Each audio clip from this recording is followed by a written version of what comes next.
La mujer que vendía tamales afuera del hospital tenía una razón para mirar con tanto dolor a los doctores. Cada mañana, mientras los médicos entraban sin verla, ella acomodaba su canasta y saludaba con voz temblorosa. Nadie sabía su nombre. Nadie notaba su mirada. Hasta que un joven residente encontró una carta dentro de un tamal.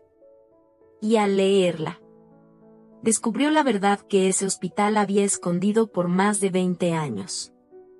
Parte 1.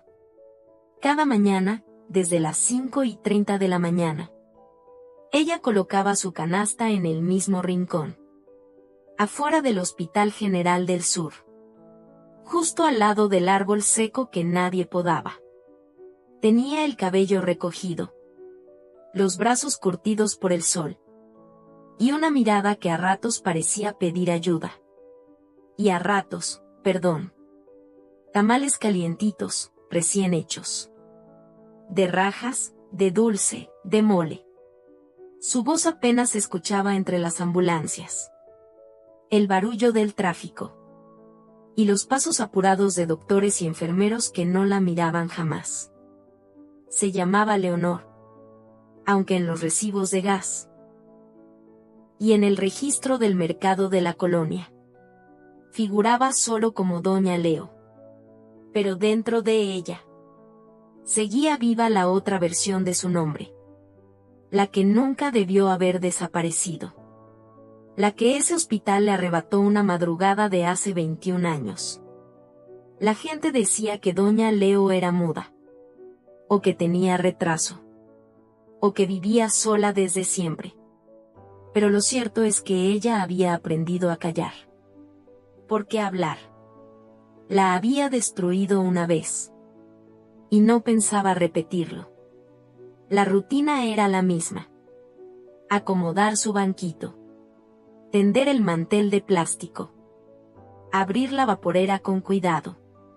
Y ofrecer con una sonrisa tan entrenada que ya parecía parte de su cara. Nadie sospechaba nada. Ni siquiera el guardia de seguridad que la dejaba estar ahí. A cambio de un tamal gratis cada viernes. Hasta que un joven médico residente, Emilio, 27 años, idealista, recién llegado, le compró un tamal de rajas una mañana. Y al morderlo, sintió un papel entre la masa. ¿Qué? Lo sacó. Era una hoja vieja, doblada varias veces. Con letra pequeña, temblorosa. Y una frase en la parte superior. Si estás leyendo esto, fue porque te tocaba encontrarme. Emilio miró a la vendedora. Ella no le sostenía la mirada. Pero temblaba. Y apretaba los labios como si algo hubiera salido mal. El joven desdobló el papel completo. Era una carta sin firmar. Con una historia que no parecía real. Mi hija nació aquí. En la sala C. Un 4 de junio de hace 21 años. Me dijeron que había muerto al nacer. Pero nunca me dejaron verla. Nunca me dieron su cuerpecito. Nunca me permitieron despedirme. Solo me dieron una hoja sellada. Y me echaron como si fuera basura. Pero yo vi cosas. Escuché nombres. Y un día, vi a una niña con mi misma manchita en el cuello. Salir en brazos de una mujer que nunca estuvo embarazada. Yo sé que mi hija está viva. Y sé que trabaja aquí ahora. Porque la vi. Porque su cara es la mía cuando tenía 20 años. Emilio guardó la carta. Se giró hacia la señora. La mujer temblaba visiblemente. Pero no decía nada. ¿Usted escribió esto? Ella negó con la cabeza. Pero su negación era tan frágil como su mirada. ¿Quién es su hija? Silencio. Y una lágrima. Esa noche, Emilio no pudo dormir. Llevaba solo 3 semanas como residente en ese hospital. Pero algo en la carta Algo en esa mujer le revolvió el alma. Al día siguiente, regresó temprano. Ella ya estaba ahí, sentada, con su canasta, pero sin tamales. Solo una foto en blanco y negro sobre el mantel. Una niña de unos 3 años, con una cicatriz pequeña en el cuello, y una mirada demasiado parecida a la suya. ¿Por qué me dio esto a mí? Porque usted es nuevo, susurró ella, con voz rota. Aún no está podrido por aquí adentro.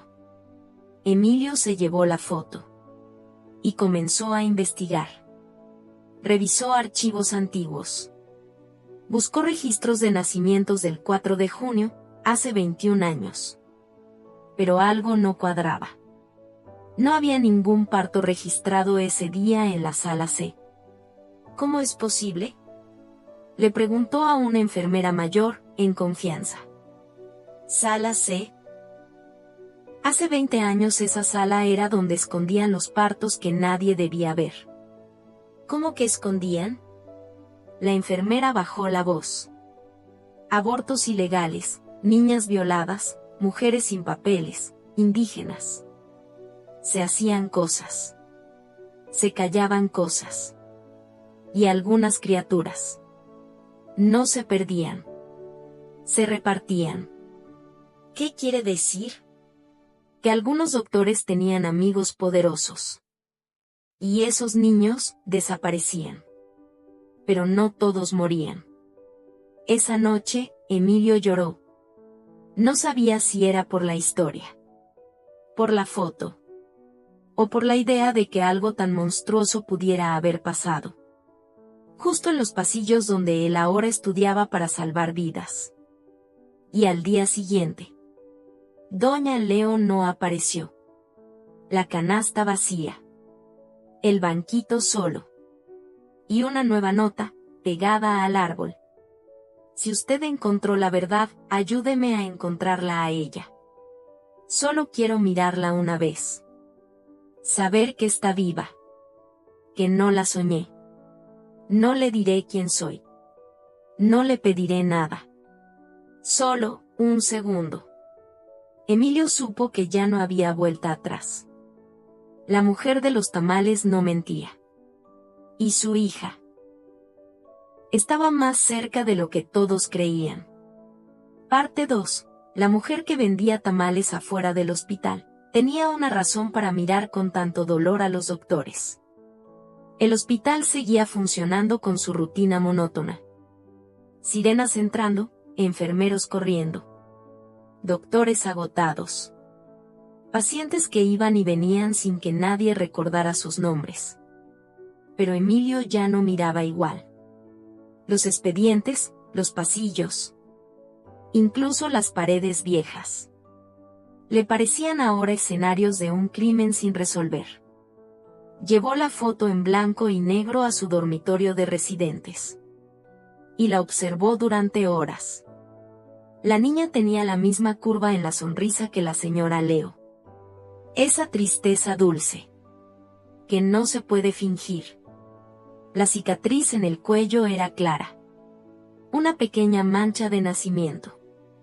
Como una luna torcida bajo la oreja. Esa noche, mientras hacía guardia, vio a una joven enfermera salir de pediatría. Se llamaba Julia. Tenía 21 años recién cumplidos. Y era hija de la jefa de recursos humanos del hospital. Una mujer fría, pulcra. Y de apellido importante. Emilio no había reparado en ella antes. Pero algo lo detuvo. Cuando la joven se recogió el cabello en una coleta. El resplandor de la lámpara reveló algo detrás de su cuello. Una marca. Justo en el mismo lugar. Con la misma forma. Emilio la siguió discretamente. La observó. Y al día siguiente, sin atreverse aún a hablar con ella, buscó su expediente. Nombre completo: Julia Armenta Landeros. Fecha de nacimiento: 4 de junio, hace 21 años. Lugar de nacimiento: parto domiciliario en zona norte de la ciudad. Asistido por médico familiar, sin registro hospitalario formal. Todo sonaba demasiado perfecto. Demasiado limpio. Demasiado armado. Volvió con la enfermera mayor. La misma que le había hablado de la sala C. ¿Usted conoció a la señora Armenta, la jefa de personal, cuando llegó al hospital? Sí, hace como 20 años. Entró de la nada. Con un recomendado de alto nivel. En ese entonces, nadie preguntaba mucho. ¿Y tenía hijos? No. ¿Estás segura? Al principio no. Pero luego, un día llegó con una niña en brazos. Dijo que era su hija y que había nacido prematura. Pero se veía sana. Hermosa. Y todos aplaudieron. ¿Recuerda qué fecha fue? La enfermera se quedó en silencio. Junio. A principios de junio. Emilio sintió el corazón caerle al estómago. La historia encajaba. Demasiado bien. Pero, ¿cómo demostrárselo a Julia? Como enfrentar a una joven que vivía en una mentira tan bien construida. Que no sabía que toda su vida podía desmoronarse por una carta oculta en un tamal. Esa tarde, encontró a Julia en la cafetería. ¿Puedo sentarme? Claro, doctor Emilio, ¿todo bien? Él dudó. Pero sacó la foto. ¿Te puedo hacer una pregunta muy rara? Ella asintió, entre risas. ¿Sabes si esa eres tú? Julia miró la imagen. ¿Dónde conseguiste esto? ¿Eres tú? Sí. Esa soy yo. Esa foto está en casa de mi mamá. ¿Por qué la tienes tú? ¿Tienes esa manchita todavía? Ella levantó el cabello. Ahí estaba. La marca. La prueba. Emilio tembló. Necesito que confíes en mí. ¿Qué está pasando? Esa noche, Emilio le entregó la carta. La original. La que venía en el tamal. Julia la leyó en silencio. Pálida. Sin parpadear. Sin respirar. Esto no puede ser cierto. ¿Tienes fotos de tu madre embarazada de ti? No. ¿Recuerdas haber estado hospitalizada de bebé? ¿Controles médicos? Siempre decía que fui prematura, pero nunca me enseñó informes. ¿Algún documento de tu nacimiento? Julia se levantó de golpe. ¿Me estás diciendo que yo no soy su hija? Te estoy diciendo que quizás fuiste robada. Julia no volvió al trabajo al día siguiente. Pero esa misma noche, dejó un sobre en la casilla de Emilio. Dentro, una carta escrita con rabia y lágrimas. Toda mi vida creí que era amada. Que mi historia era limpia. Hoy no sé quién soy. Pero necesito saberlo. Dame la dirección de esa mujer. Quiero verla. Quiero preguntarle lo que nadie más puede responder. Esa misma madrugada. Emilio buscó a la señora Leo. Tocó la puerta de su vivienda humilde. Ella abrió con el rostro agotado.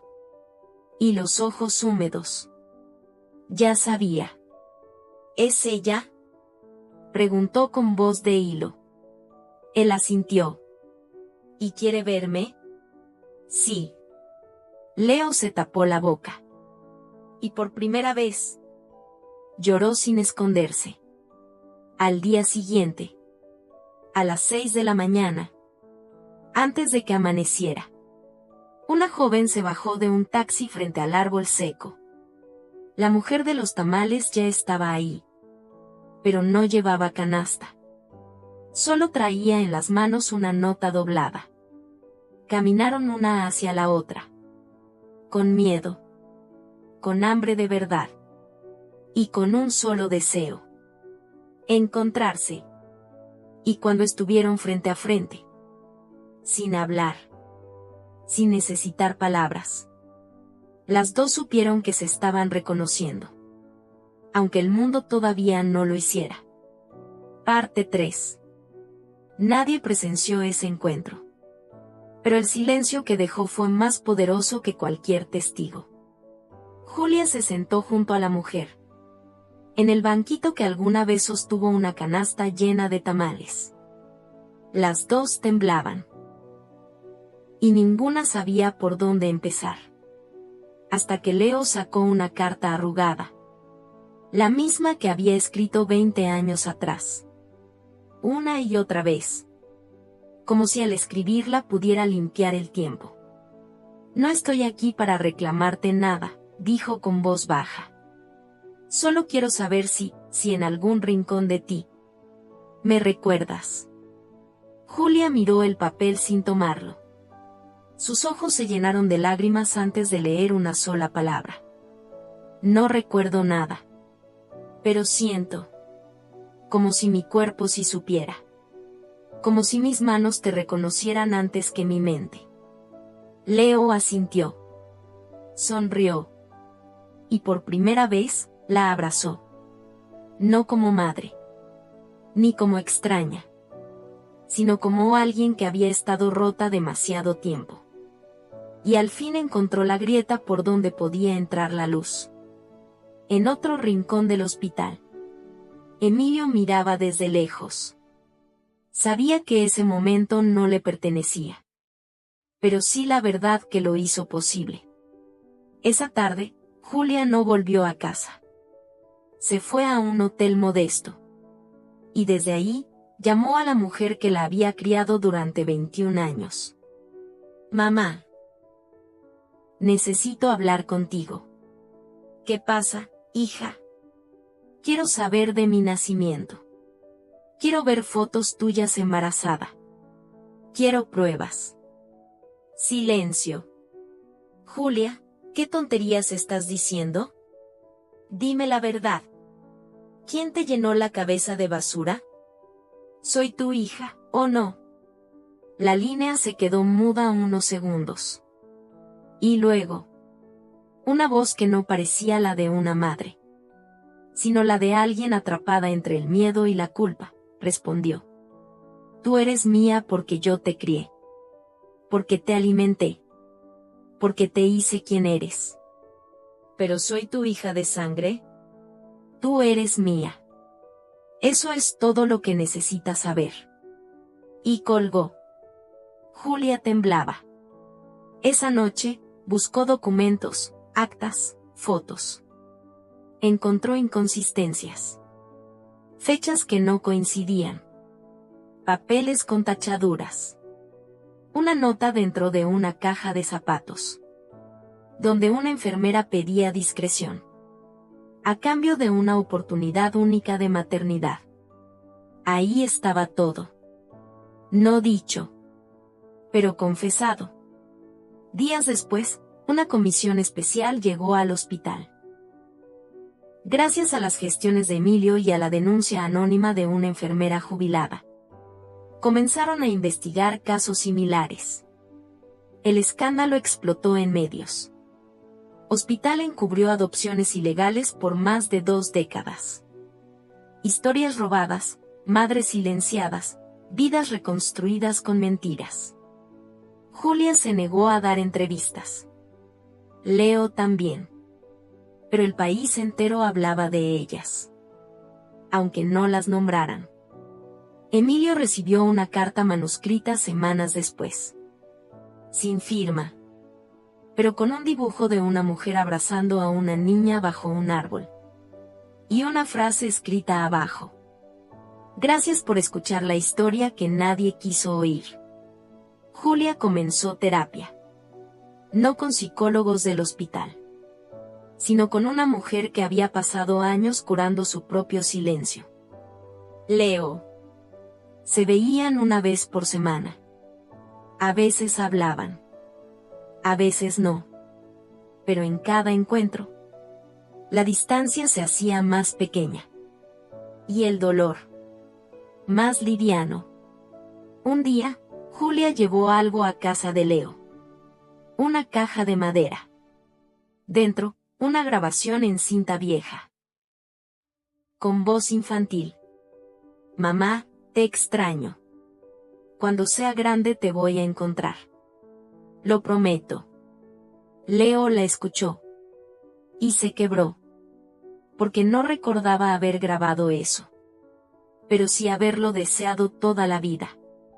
¿Dónde encontraste esto? En mi primer diario. Escondido entre los dibujos. Creo que en algún rincón de mí. Yo también sabía. Esa noche. La exvendedora de tamales y la enfermera adoptada. Cenaron juntas. No había cámaras. Ni noticias. Solo dos mujeres. Unidas por una herida. Y por un amor que sobrevivió al silencio. Y mientras brindaban con café, Leo sacó una servilleta con una dirección escrita a mano. ¿Qué es esto? La casa de la enfermera que firmó tu adopción ilegal. No quiero venganza. Pero tal vez tú necesites cerrar ese capítulo. Julia miró la servilleta. Y la guardó sin decir nada. Porque ya no buscaba culpables. Buscaba reconstruirse. Y eso también era justicia. Parte 4. A veces, la verdad no sana de golpe. A veces, primero duele más. Como cuando se limpia una herida vieja que nunca cerró del todo. Julia lo entendió la mañana que se paró frente a la casa de la enfermera. Tenía la dirección en la mano. La respiración contenida. Y la misma cicatriz emocional que había fingido no tener durante años. Tocó la puerta. La mujer que abrió, de cabello blanco y rostro endurecido por los años. Tardó en reconocerla. Pero al verla bien, palideció. Tú. Quiero saber por qué. Vete de aquí. Quiero saber si usted supo lo que hizo. Si supo que estaba ayudando a arrancar una hija de los brazos de su madre. Yo, solo seguía órdenes. ¿Y eso la deja dormir tranquila? La mujer no respondió. Solo cerró la puerta. Lenta. Como si al hacerlo pudiera enterrar el pasado otra vez. Pero Julia ya no era una niña perdida. Y ese sonido de la puerta cerrándose no la rompió. La liberó. Días después, Leo recibió una notificación legal. Su testimonio sería parte fundamental de un caso colectivo de madres que, como ella, habían sido despojadas de sus hijos. Ya no estaba sola. Ya no era la señora de los tamales. Ahora era testigo clave. Mujer con nombre. Mujer con historia. El hospital intentó limpiar su imagen. El director renunció.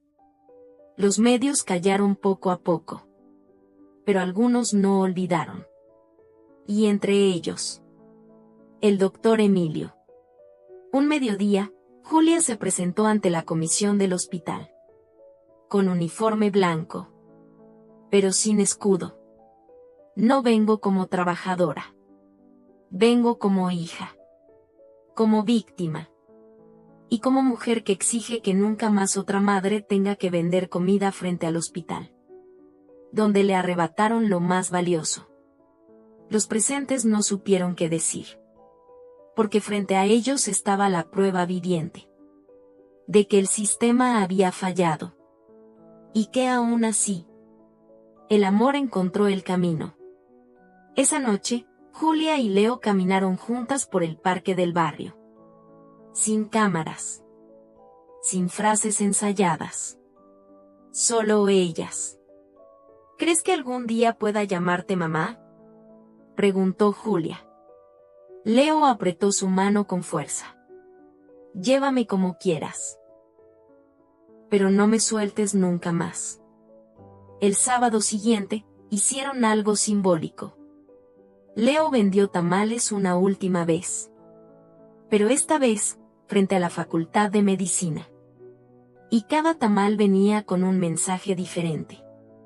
Uno de ellos decía: la medicina no solo debe curar cuerpos. También debe reparar historias. Otro: no todos los partos se dan en quirófanos. Algunos nacimientos comienzan en la verdad. Y uno más, que Emilio guardó para siempre. Gracias por no mirar hacia otro lado. Ese día, la historia de Leo y Julia se hizo viral. Pero no porque ellas la contaran, sino porque alguien en la facultad grabó el momento en que se abrazaron. Y una voz entre la multitud dijo: «Es ella. La señora del hospital. La de los tamales». Y entonces se hizo el silencio. Ese silencio que solo aparece cuando todos entienden que han sido testigos de algo que trasciende lo cotidiano. Leo no volvió a pararse fuera del hospital, ni a vender comida. Pero cada vez que alguien la reconoce, ella solo dice: «Yo solo estaba esperando volver a ver a mi hija». El resto lo hizo el destino. Y un doctor que no se quedó callado. Y así, la historia que nadie vio venir. La historia real que parecía inventada. Se convirtió en una cadena de actos de justicia silenciosa. Porque hay dolores que nunca se olvidan. Pero sí se transforman. En fuerza. En verdad. En amor que resiste lo que nadie debería vivir. Parte 5. La mujer que vendía tamales afuera del hospital tenía una razón para mirar con tanto dolor a los doctores. Un año después, la entrada del Hospital General del Sur ya no era la misma. El árbol seco fue podado. Donaron una banca nueva. Y colocaron una placa metálica discreta en la base. Sin nombres ni fechas. Solo una frase. Donde se rompe el silencio, comienza la verdadera medicina. Leo no volvió a poner una canasta ahí. Pero sí pasaba de vez en cuando. No a vender. A mirar. Se sentaba en la banca y veía entrar a las personas.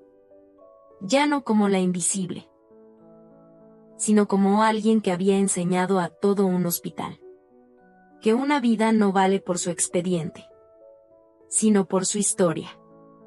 Julia, ahora licenciada en enfermería, decidió especializarse en obstetricia. Quería estar del lado de las madres. De las que llegan con miedo. De las que no tienen papeles. De las que no saben si van a ser escuchadas. Quiero que nadie salga de una sala sin saber qué pasó con su hijo, decía. Ni siquiera si ese hijo no respira. Emilio fue invitado a dar una conferencia en una universidad del norte. Tema: ética, verdad y empatía en la práctica médica moderna.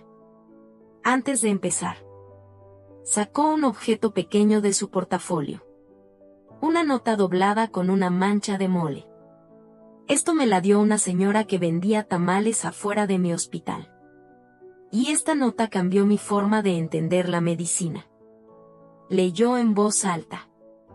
Si usted encontró la verdad, ayúdeme a encontrarla a ella. No siempre salvamos cuerpos. A veces, salvamos vínculos. Y a veces, eso es más difícil. Pero también más urgente. El caso de Leo y Julia inspiró una iniciativa nacional. Una red de acompañamiento a madres con partos invisibilizados. Se llamaba Raíz. Y el primer centro se fundó justo en esa ciudad. La directora, Leo. La coordinadora médica, Julia. Una tarde, una adolescente de 15 años llegó con su madre. Estaba embarazada. Asustada. Y con la certeza de que su voz no valía nada. Leo la recibió. ¿Tienes miedo? La chica asintió. ¿Sabes una cosa? Yo también tuve miedo una vez. Y por no hablar, me quitaron algo que era mío. Hoy tú estás aquí. Y mientras tú hables, nosotras vamos a escuchar. La chica lloró. Y en ese llanto, Leo reconoció su propio reflejo de hace 2 décadas. En la última página de su diario, uno nuevo, de tapa roja y letras doradas. Leo escribió: no tuve justicia como la imaginaba. Pero tuve algo mejor. Una hija que me volvió a mirar. Una verdad que se negó a morir. Y una historia que, aunque empezó con un tamal y una carta, terminó cambiando muchas más vidas que la mía. En una repisa de su oficina hay una foto en blanco y negro. La misma de la niña con la cicatriz en el cuello. Y a su lado, una nueva. Ella y Julia, sonriendo, abrazadas en la banca donde antes solo había silencio.